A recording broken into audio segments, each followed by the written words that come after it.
دا معلومه او ښکاره خبره ده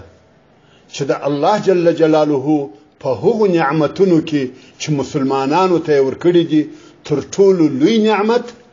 د ایمان او اسلام نعمت دی او په دې کې هم شک نشته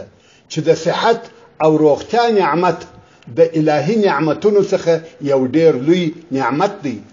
چې موږ او تاسو ته راکړی دی نو ځکه رسول الله صلی الله علیه و آله وسلم فرمای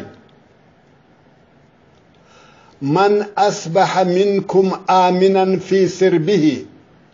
معافا في جسده عنده قوت يومه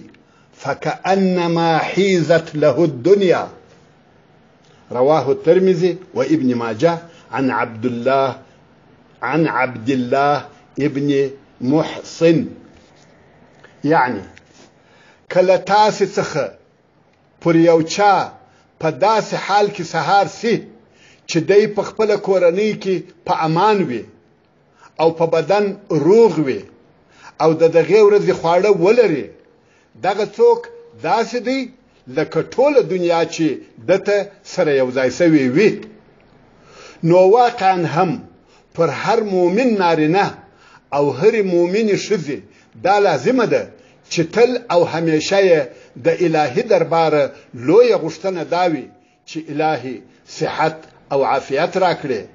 الهي ژوند د امن او امان راکړي الهي عفو او روغتیا می فنصب کړي لکه څنګه چې رسول الله صلی الله علیه و آله وسلم فرمایي اسأل الله العفو والعافية